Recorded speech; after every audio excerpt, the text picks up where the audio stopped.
Hey guys, welcome back to another React Router video. So today I want to go over something really special, and React Router version 7.2 came out last week, and there is something huge in it that I want to talk about that makes me really excited. And if I go to the change docs, alright, so here we can see what they added. And what I want to talk about is the type safe href utility. And this is one of the features I've been waiting on for like a million years, ever since the dinosaurs were a thing. And they finally added it into React Router version 7 and 7.2. So, what's the href utility? So, if you ever worked with any sort of app, you probably had to redirect the user from one page to the other. And how you usually do that is you have an A tag and then it sends you to, for example, from products to products/1 or something like that. And you would usually use strings to do that. So you would say product/ID, and it wasn't type safe. And if you changed your routing config, you might end up in a situation where you send users to unexisting pages. And how does React Router help you avoid that? Well, with the href function. So what it does is, it listens to your routes, so your route config, it knows what routes you have in your project, and it gives you this neat little type safe utility that allows you to define slugs and redirect URLs in a type safe manner. And what's cool about this is that you can't end up in a situation where you send users to the wrong page. And if you want to know how, let me show you by switching over to VS Code and showing you some examples of how we used to do it and why it's so much better right now. So I prepared this little playground with the base stack, and I prepared that this loader returns products, and it has the ID and the title. And now we're gonna create a new route, and it's gonna be product ID.title.tsx. Alright, and I'm gonna make this an empty file for now because I wanna show you something else.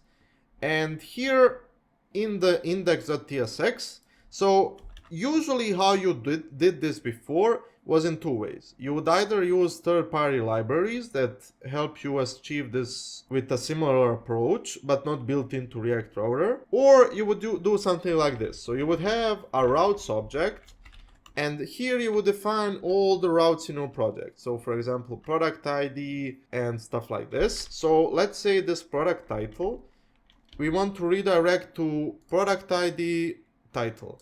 And how we're gonna do that is we're gonna create a small little function. We're gonna say title, and we're gonna say product ID. And these will be arguments to our function, so product ID and title.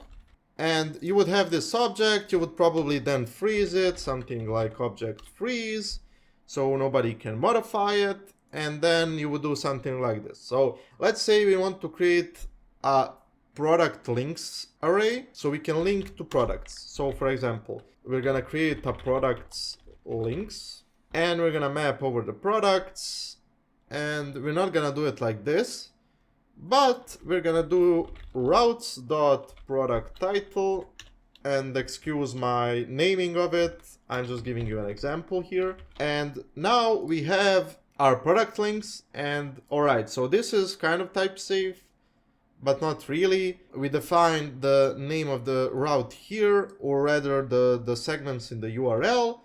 We create it with this, so wherever we use routes.product title, it's gonna be the same. So that gives us kind of a certainty that it's gonna be the same, but it doesn't give us certainty that if anything changes, it's going to be correct. So these links at the moment are correct, and let's say we want to do this. Let's say we refactor the code and we refactored the URL segments, and the product ID.title has no title anymore. So we go here and we delete the product ID, and I remove it like this, and now I don't have that URL anymore. It's not in my application, but this is still valid. And if I do something like this, product links dot map and then link, and then I use the link component from React Router, and I do something like this, and I save it. This is valid code. This is valid code, and this one complains. So the only way to avoid sending the user to the wrong page is by removing the title from here. All right, so that's not a lot of work. And now we have to remove it here. But imagine this scenario. You have 30 places that call routes.productTitle. It's all across your application. And now, if you forget to change this, you're potentially exposing the possibility of redirecting the user to the wrong URL 30 times without you ever knowing it. And to make things worse, is if you have something like, let's do example, and let's say it's example slash product ID slash segment ID. And let's say you decide to remove the product ID here. So you would have something like example segment ID. So if you had something like this and the product ID was still here, you would end up in a situation where not only this URL is invalid, but all the ones that have the same approach that use the product ID are invalid as well. And you would have to remove all of them, and if you forgot one of them, you would still end up in a situation where your URLs are incorrect. How does the href function help us here?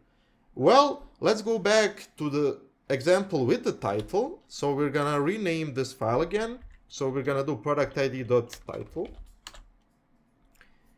And I'm gonna do this. So instead of doing routes.productTitle, I'm gonna do href. And as you can see already, React Router offers me all the possible routes in my project. And this is the route I wanted, so product ID title. And now, as you can see, if I hover over this, it expects 2 arguments. And the reason behind this is because we have the product ID and the title in the URL, you have to specify what they are. So product ID is product.id, and the title is product title. And now it's not complaining anymore. And even if I remove title, for example, it's gonna complain. And if I hover over this, it's gonna say you're missing the title. Now this is type safer. Does this make it the same as it was before? Well, let's try it out. So let's delete the title here. So first of all, let's not just delete it all the way, but let's rename it to TI. So if I rename it, this is gonna complain again. And it complains because the new path is TI. And now this complains because it's supposed to be TI instead of product title. And now, again, we have the correct URLs and we got the complaints early and we were able to fix them before anything bad happened. And let's imagine I completely remove the title from the URL. So I leave it as product ID slash something.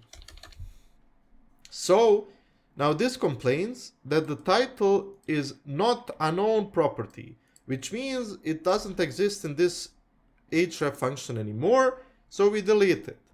And let's say we wanted to redirect to something that's not a dynamic segment, for example, the home page. Now this would complain because we have the product ID defined here, or the second argument rather. And then if we delete it, it's gonna work again. So as you can see, whatever you do, you're gonna be very type safe. And if I bring back the product ID slash title, so product ID dot title, and if I save this, and then I bring this back again, it again works. And there's no reason for you to use any third-party libraries. You don't have to worry if your URLs redirect to unexisting places. Everything works as it did before, and we can do whatever we want with the href. And one important thing is we don't have to define it here. We can also define it, for example, here, because but this doesn't work because we don't have the product here. But if this was products and this was product, and then you had the product ID here, product ID, and then the product title.